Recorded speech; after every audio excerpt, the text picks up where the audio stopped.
to describe the process of gametogenesis, how are the sperm and egg cells are produced in the sex organs, no, in the testes or ovaries, and you are going to compare and contrast spermatogenesis and oogenesis. Okay, let's move forward. So as what I have mentioned,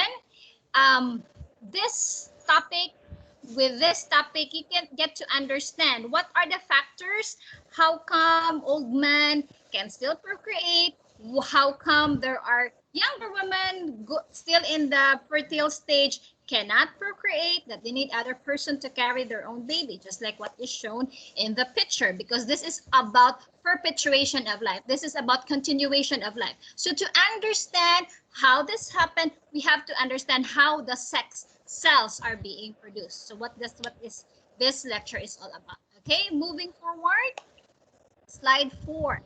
Okay, when we say gametes, it can either be sperm or spermatogenesis for the production, oogenesis for the production of eggs. Okay, move forward. So before we proceed in details, always remember that there are phases of gametogenesis. Okay, in the next slide, this slide, it says multiplication phase, growth phase, and differentiation phase. Always remember, when we're talking about gametogenesis, it is haploid, meaning half, but it starts in diploid, which means 46 chromosomes. So you can see here, for the sperm, it starts with spermatogonium. For the egg, starts with oogonium. And this will differentiate. In that differentiation, it's still mitosis. The same in our life cycle, diba? Growth and development. Mitosis pa na siya, and the end product is diploid still, 2N. By the time there is meiosis na, there is reproductive testosterone and estrogen, okay, for female. Now, there will be meiosis that will happen in our reproductive organs, which is in testes and ovaries. There is growth phase. So that spermatocytes and oocytes will further divide, growth phase, secondary, and na inyong nakita dira. Why it will become haploid now? Okay, haploid again, that is 23 chromosomes. Okay, so it will further divide. So you can see in that diagram, ang one sperm is upat, ka sperm ang mahitabo, sa isa ka egg, isa ra gihapon. Okay, so imagine 1 is to 4, but the egg is 1 is to 1. Okay, let's go into details. First, we go to spermatogenesis. Okay. Class, asa mahitabo ang spermatogenesis?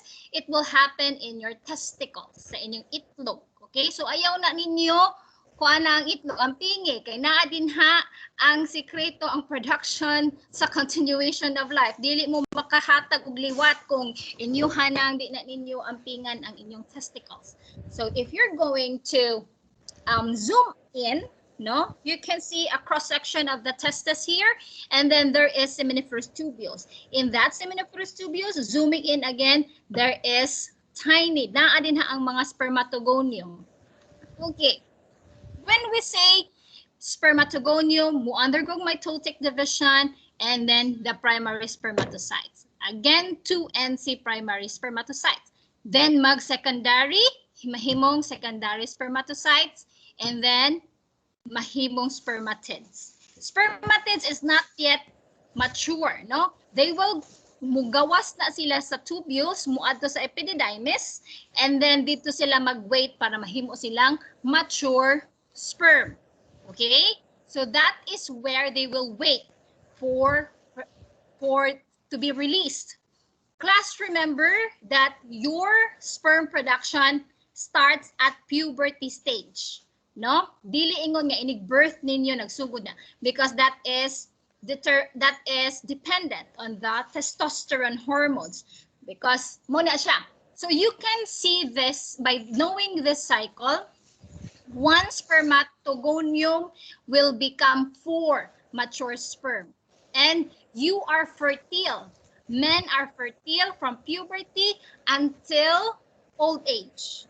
So by this time, every ejaculation, class, is capable of baby maker, no?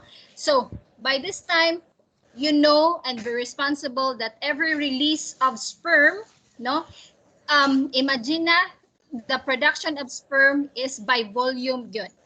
Daghan yun kaayo ang 24/7 you are producing the sperm. I will compare that to the female because every second that is given 1,500 sperm per second.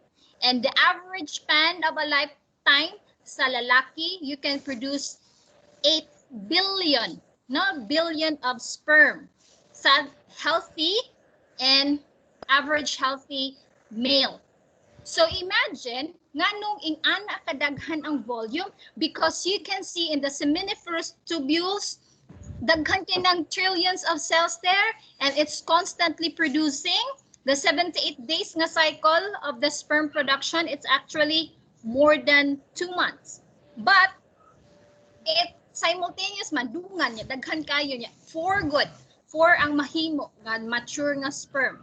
So ing ana gyud this explains how production is being formed and that volume is like that because per sperm is upat. Okay, wrap up. Okay, enter lang. So sunod laborada. So to wrap up everything, always remember it will start with a diploid spermatogonium. Okay, next slide please, laborada. Class, now my question regarding the sperm production.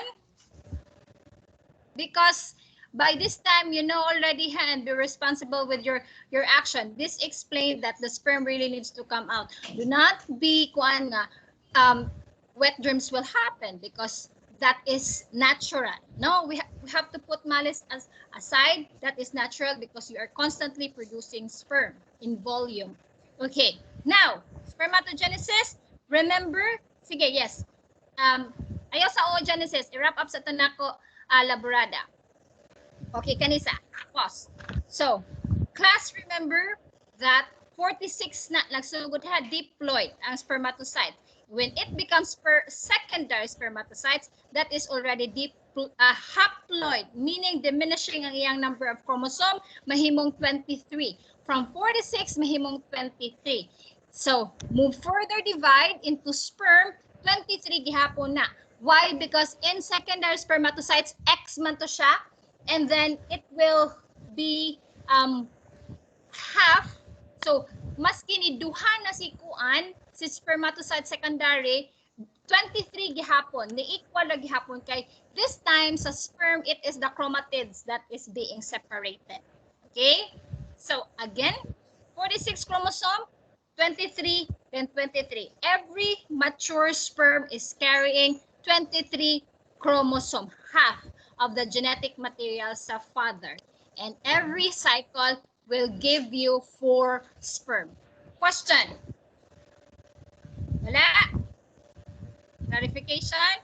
Namina mo? Okay, let's move forward to girls, to women.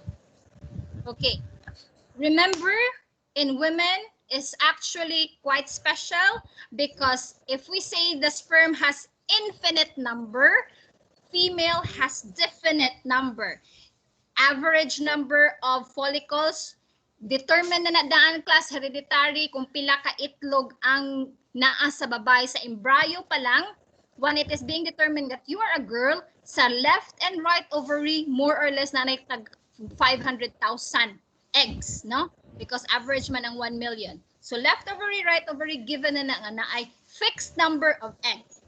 Okay, we call that oogonium. And that oogonium will mature, will become primary oocyte. You can notice by looking at the diagram, every division is asymmetrical class, meaning dili parehas og size, di ba? Because only one will become an egg cell.